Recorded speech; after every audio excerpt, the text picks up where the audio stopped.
Orang Jawa dalam segala segi kehidupannya tidak terlepas dari kefilsafatan.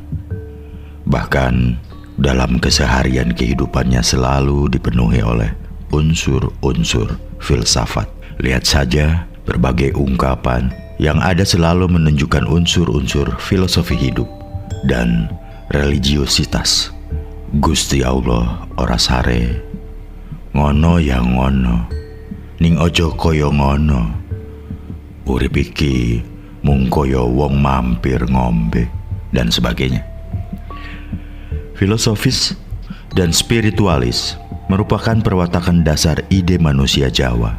Wajar jika di Indonesia kehadiran agama yang kering dari nuansa filosofis atau agama dan hanya mengandalkan segi-segi hukum formal kurang mendapatkan minat masyarakat.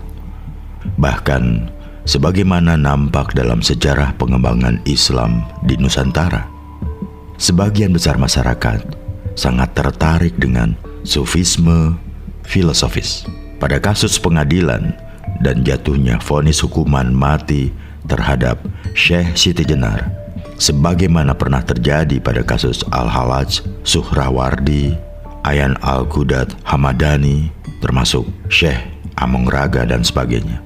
Terdapat dua hal yang menjadi penyebab utama: motif politik dan konflik antara ulama syariah formal dengan ulama sufi, utamanya sufi filosofis. Syekh Siti Jenar yang mencoba merajut Islam kultural yang sudah lama berakar di Indonesia. Pada masa awal Arabisasi Islam, Indonesia menjadi korban konflik politik dan tumbal dari sengitnya perseteruan ulama fikih yang pada abad ke-14 sampai 16 Masehi banyak masuk ke Indonesia. Seiring dengan hancurnya beberapa pusat peradaban Islam di Timur Tengah. Pada akhir tahun 1984, terbit buku kamus tokoh filsafat dunia, yaitu Dictionnaire des Philosophes Presse Universitaires de France.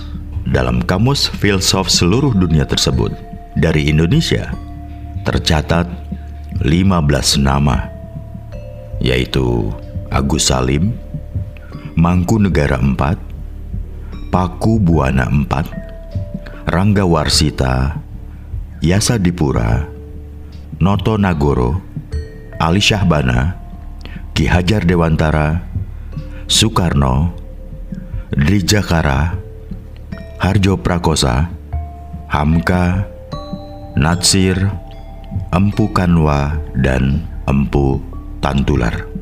Dari nama-nama tersebut dapat diketahui bahwa nama Mangkunegara IV, Paku Buwana IV, Rangga Warsita, dan Yasa Dipura I termasuk filsuf dunia.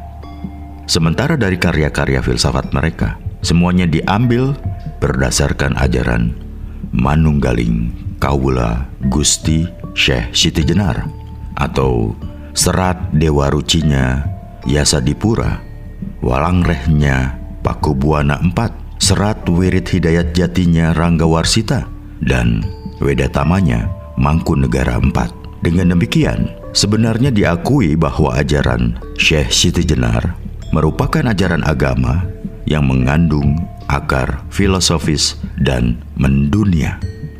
Apalagi sebagaimana diketahui, tokoh Ki Hajar Dewantara yang digolongkan sebagai filosof pendidikan itu adalah penganut ajaran Manunggaling Kawula Gusti yang dalam buku-buku sejarahnya disebut kejawen. Dengan demikian, dapat diketahui bahwa Syekh Siti Jenar adalah perumus filsafat Islam Jawa. Pada periode modern dikenal dengan sistem filsafat dialektik. Sistem sufisme Syekh Siti Jenar dapat dikatakan secara tegas sebagai sistem sufisme filosofis, karena dalam pengajaran dan sistem lelaku spiritualnya atau proses suluk untuk memperoleh pengalaman langsung kemanunggalan selalu menampilkan konsep bahwa yang ada mencakup 6 hal. Yang pertama, mengenai esensi, sifat, dan nama. Yang kedua, mengenai pancaran dari yang absolut. Yang ketiga, esensi sebagai Tuhan. Yang keempat, manusia sempurna sebagai perwujudan atau eksistensi ilahi. Yang kelima, mengenai makrokosmos yang menemukan mikrokosmos yang harus menjaga makrokosmos. Dan yang keenam, kembali ke esensi. Berdasarkan keenam poin inilah, sistem religi, laku spiritual, dan ajaran kesufian Syekh Siti Jenar dibangun. Sistem sejenis hampir sama dengan apa yang diajarkan oleh Abdul Al-Karim bin Ibrahim Al-Jili dalam buku Insan Al-Kamil fi Ma'rifat Al-Awahir wa Al-Awail. Manusia sempurna dalam pengetahuan tentang sesuatu yang pertama dan terakhir. Hampir samanya ajaran tersebut bisa terjadi karena memang orientasi sufisme filosofis oleh siapapun dan dimanapun juga sama. Selain itu karena memang Syekh Siti Jenar sewaktu masih di Baghdad sempat membaca karya-karya ulama sufi Wujudiyah, termasuk karya Al-Jili.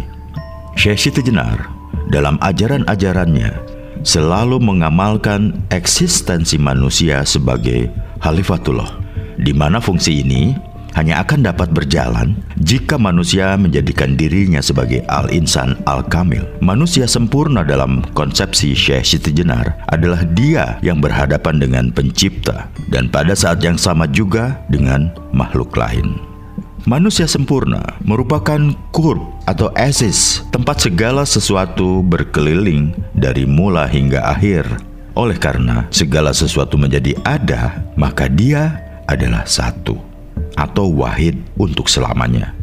Ia memiliki berbagai bentuk dan muncul dalam kanais atau rupa yang bermacam-macam, sehingga ia juga memiliki panggilan yang berbeda-beda ketika mawujud dalam bentuk jasad. Prototipenya adalah Person Muhammad dengan nama kehormatan Abu Al-Qasim dan bergelar Syams al-Din, sang mentari agama. Poros dari Al-Insan Al-Kamil adalah Ruh Muhammad atau hakikat Al-Muhammadiyah. Pada jiwa setiap orang akan selalu terdapat ide tentang Muhammad, Al-Hakikat Al-Muhammadiyah, sehingga memiliki potensi untuk menyatu dalam Ruh Muhammad untuk menjadi manusia sempurna. Sebenarnya, apa yang menjadi inti ajaran Syekh Siti Jenar justru tauhid yang tertinggi. Tidak ada apa-apa atau sesuatu pun selain Allah yang teraplikasi dalam sikap kehidupan sehari-hari. Jadi, tidak ada sesuatu pun yang mengada kecuali Allah. Pada masa-masa berikutnya, hal tersebut kemudian dikenal sebagai paham manunggaling kawula Gusti. Istilah ini begitu saja sering disamamaknakan dengan konsep Tauhid Al-Wujud dan Wahdat Al-Wujud. Dalam hal ini, perlu dibedakan antara Tauhid Al-Wujud dengan Wahdat Al-Wujud, bukan hanya karena permainan istilah atau kebahasaan. Namun, memang terdapat perbedaan esensial dalam segi proses suluk yang harus ditempuh oleh seorang salik. Tauhid Al-Wujud adalah menyatukan wujud. Ini agak berbeda dengan Wahdat Al-Wujud, yaitu wujud yang esa. Tauhid Al-Wujud lebih berorientasi dari bawah ke atas, di mana manusia naik menujunya, menyatu ke yang wujud, sehingga menjadi hanya Allah yang wujud hakiki, dan lainnya menjadi nisbi setelah proses penggabungan. Sedangkan Wahdat Al-Wujud adalah kesatuan wujud yang terbentuk karena manunggal dengannya di bawah proses yang terjadi, yaitu menurun ke bawah. Kalau Tauhid Al-Wujud terjadi bi'al ikhtiari atau bi'al torekoti, dan Wahdat Al-Wujud terjadi secara bi fadal atau bi kudrati. Tauhid al-wujud adalah hasil dari kerja keras rohani, sedangkan wahdat al-wujud adalah karunia serta penghargaan atas usahanya atau anugerah. Jadi, jalan berbeda namun hasilnya bisa sama. Terkait dengan hal ini, Ibnu Athaillah menyatakan, salik orang-orang yang tengah menuju kepada Allah telah mendapatkan hidayah dengan nur ibadat yang merupakan amalan untuk taqarrub kepada Allah atau tawajuh. Sedang orang-orang yang telah sampai kepada Allah tertarik oleh nur yang langsung darinya, bukan sebagai hasil ibadat tetapi semata-mata karena karunia Allah atau muwajahah. Maka orang-orang salik menuju ke alam nur, sedangkan mereka yang telah sampai berkecimpung di dalamnya karena mereka ini telah bersih dari segala sesuatu selain Allah. Firman-Nya, katakanlah Allah, kemudian tinggalkan yang lain-lain di dalam kesibukan mereka berkecimpung. Hanya saja pengalaman kerohanian umumnya tidak bisa terulang sama persis. Oleh karenanya, yang lebih penting adalah pekerjaan atau aplikasi efek kerohanian itu, yaitu dalam kerangka al-ihsan atau hamem mayu ayaning bawana. Kalau di al-ihsan, sebagai tugas Khalifatullah ini tidak dilaksanakan sebagaimana pernah diprediksi oleh Syekh Siti Jenar, dunia rusak sebelum waktunya rusak dan manusia menjadi sengsara tanpa tahu arah kemana ia sebenarnya berjalan. Manusia tidak sempat mengenyam ayuning bawana, juga tidak memiliki orientasi akhir kemana ia hidup sesungguhnya setelah dunia fisik rusak. Maka ada dua fenomena dalam kesejatian manusia, yaitu ingsun sejati dan sajatina ingsun. Sajatina ingsun adalah ingsun sejati. Jadi dalam tauhid al-wujud terjadi unsur-unsur tambahan manusia, dan dalam wahdat al-wujud bisa terjadi secara alamiah, naluriah, atau tidak mesti dengan usaha. Tauhid al-wujud itu merengkuh Allah, dan wahdat al-wujud adalah direngkuh Allah. Anak kecil yang belum memiliki dosa dari perbuatan taklif, kondisinya masih direngkuh oleh Allah, sehingga nalurinya masih sangat tajam, jujur, manusiawi, alami, dan apa adanya. Maka seorang sufi selalu dituntut untuk menjadi telanjang di hadapan Allah. Dalam sufisme Syekh Siti Jenar, makrifat merupakan perspektif tarekat sufinya yang menegaskan bahwa orang-orang yang arif memiliki kemampuan makrifat, tidak direduksi pada perilaku zuhud dan ubad, walau keduanya juga menjadi bagian penting dalam sufismenya. Bagi Syekh Siti Jenar, makrifat merupakan puncak tingkat keagamaan seseorang dalam Islam, tidak membutuhkan tempat penggantungan analitis yang rumit untuk mencapainya. Inilah beda Syekh Siti Jenar dengan Ibnu Arabi. Oleh karenanya, Syekh Siti Jenar tidaklah banyak menulis buku dalam presentasi skematik dan rinci. Warisan spiritualnya lebih banyak dibubuhkan kepada murid-muridnya daripada buku-bukunya. Ia mengajarkan kebenaran-kebenaran sofistik kepada murid-murid, dan mereka mengenang dan memahaminya di bawah bimbingannya. Dan untuk seterusnya mengajarkan pula kepada generasi berikutnya dalam pengertian yang aktif.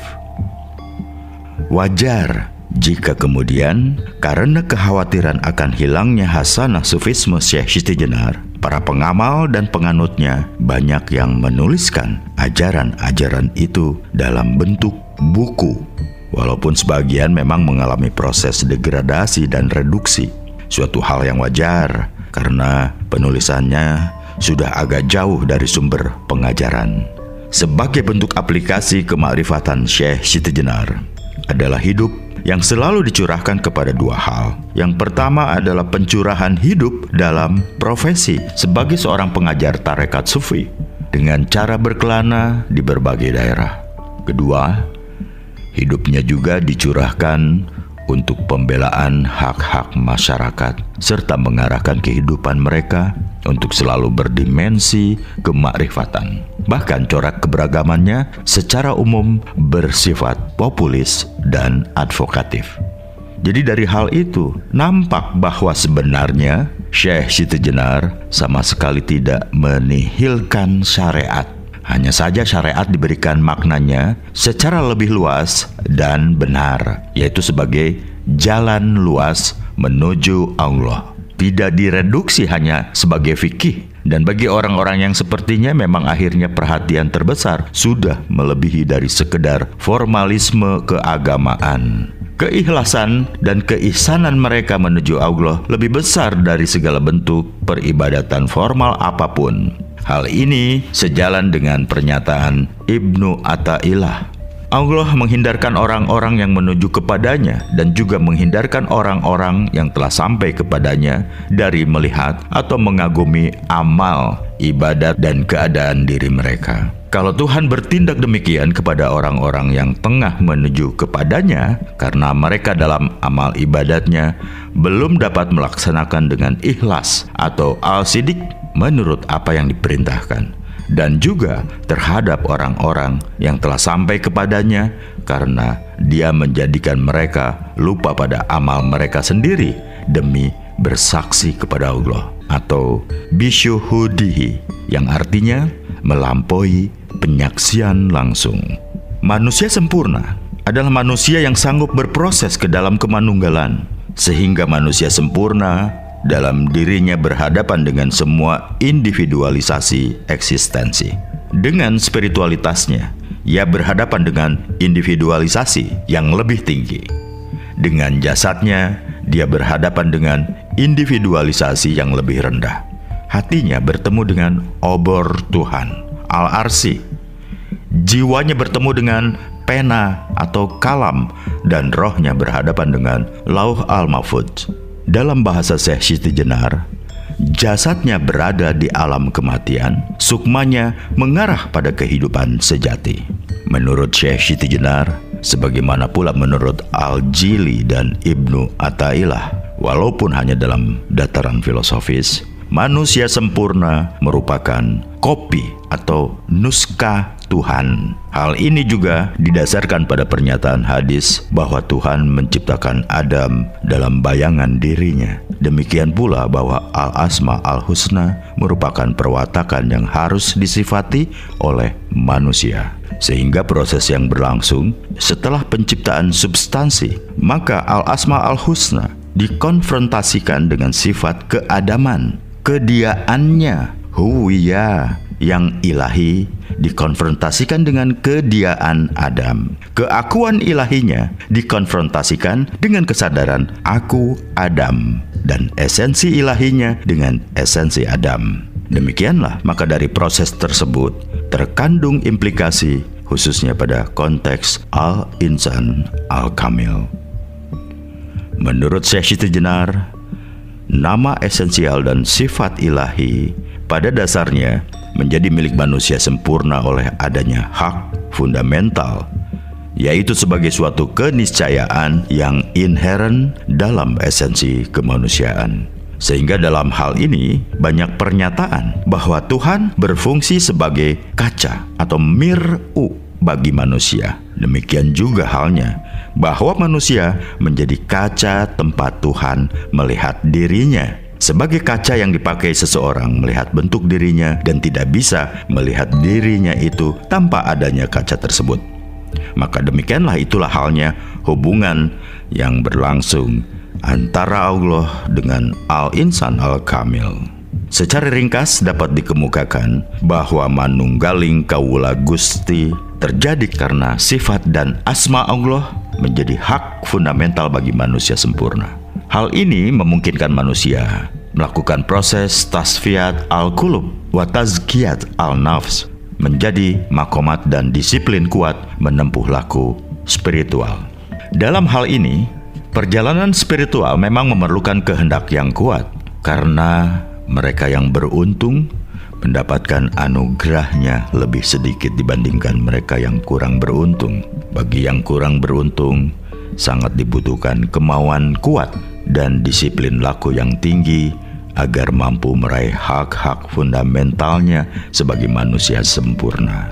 Menurut Rangga Warsita dalam suluk Sopanalaya, untuk dapat manunggal memang diperlukan zikir dan lelaku sebagai amuntu hakikat, mengheningkan cipta dan merenungkan hakikat Tuhan dengan disertai hati yang penuh kerinduan untuk mendapatkan hidayahnya. Barang siapa yang menerima rahmat dan hidayahnya, ia dapat manunggal dengan Tuhan. Hak fundamental inilah yang menjadi ajaran Syekh Siti Jenar, memiliki pengaruh yang kuat karena berefek pada terciptanya semangat egaliter. Semua manusia memiliki hak dan kesempatan yang sama dalam laku beragama serta mendapatkan pengalaman spiritual yang tinggi. Manusia sempurna tidak mungkin dapat melihat bentuknya sendiri kecuali melalui kaca Allah. Sama halnya ketika dia juga menjadi kaca bagi Tuhan, karena Tuhan ingin agar dirinya melihat dia sendiri dan dikenali. Agar dikenali itulah manusia sempurna diciptakan, sehingga dengan kaca manusia Allah akan melihat dirinya. Dalam hal ini, Syekh Siti Jenar meyakini dan mengalami bahwa manusia bisa menjadi mirip Tuhan, bahkan bisa memasuki Tuhan sepenuhnya. Hanya saja tidak mungkin sampai mengidentifikasikan bahwa dirinya adalah sepenuhnya Tuhan, apalagi bahwa ruh dan jiwanya yang serba Tuhan masih terperangkap di dalam mayat hidup dalam bentuk jasad fisik. Jadi, inti dari sikap arah kehidupan sejatinya sebenarnya adalah sikap mengakhiratkan dunia, di mana kesucian rohani menjadi landasan keseluruhan gerak hidup. Maka efek-efek material fisik hanyalah menjadi sarana bagi pemeliharaan jasad, dengan kesadaran bahwa jasad diharuskan menjadi tempat persemaian ruh di dunia ini. Pemeliharaan jasad dalam hal ini agar ruhnya terpelihara. Inilah doktrin halalan toyiba itu. Halal bersifat ruh dan diletakkan di awal frasa, sedangkan toyiba yang bersifat fisik materi diletakkan di belakang mengikuti yang di muka. Dan hanya dengan ruh yang baik serta suci murni sajalah persentuhannya serta kemanunggalannya dengan ruh asal dapat terjadi. Dengan demikian, manusia sempurna adalah pribadi yang berkehendak. Manusia sebagai yang ada mempunyai sifat-sifat positif atau ilahi. Manusia sempurna pada dasarnya bersikap menerima dunia sebagai realitas tempat manusia melangkah satu fase perjalanan rohaninya menuju kehidupan sejati. Dan manusia sempurna adalah mereka yang bersikap hak al yakin kemana ia hendak pergi dan meninggalkan alam dunia fana ini. Orang yang mencapai ma'rifatullah adalah mereka yang positif, merasa pasti dengan hidupnya. Oleh karenanya, bagi mereka bukanlah persoalan dosa, takdir, halal, haram, dan sejenisnya yang menjadi pandangan gerak hidup. Pendekatan yang harus dilakukan, sebagaimana yang dikehendaki oleh Syekh Siti Jenar, membawa kita ke dunia religius yang berorientasi pada proses, berjiwa optimistik yang tidak memerlukan ukuran-ukuran yang statis untuk menentukan sebuah proses. Jika Anda ingin bersatu dengan Allah hanya setelah lenyapnya kejahatan dan terhapusnya kepongahan, maka engkau tidak akan pernah bersatu dengannya. Tetapi ketika Allah ingin menyatukan dirimu dengannya, maka dia akan menutupi sifat-sifatmu dengan sifatnya dan menyembunyikan kekuranganmu dengan karunia-Nya. Dan demikianlah dia menyatukanmu dengan dirinya melalui kebaikan apa yang diberikannya kepadamu, dan bukan melalui kebaikan yang engkau berikan kepadanya. Dan untuk mendapatkan semua itu tentulah tidak gratis. Spiritualitas Anda harus dijalankan, rohani harus dioptimalkan menuju kepadanya dengan mengharap ridhonya, sehingga akan terjadi anugerah darinya untuk menyatukan diri. Terkait hal itu, ada konsep khairu alnas anfa'uhun li alnas. Sebaik-baiknya manusia adalah yang lebih bermanfaat bagi manusia lain. Maka perjalanan rohani nampaknya memang juga harus menyatu tunggal dengan keihsanan. Hamimayu ayuning bawana wa ma arsalnaka illa rahmatan li alamin. Siapa yang mengenal Allah Al-Haq pasti dapat menyaksikannya pada tiap-tiap sesuatu. Dan siapa fana ekstase dengan Allah pasti lupa dari segala sesuatu. Dan barang siapa benar-benar mencintai Allah pasti tidak memilih sesuatu.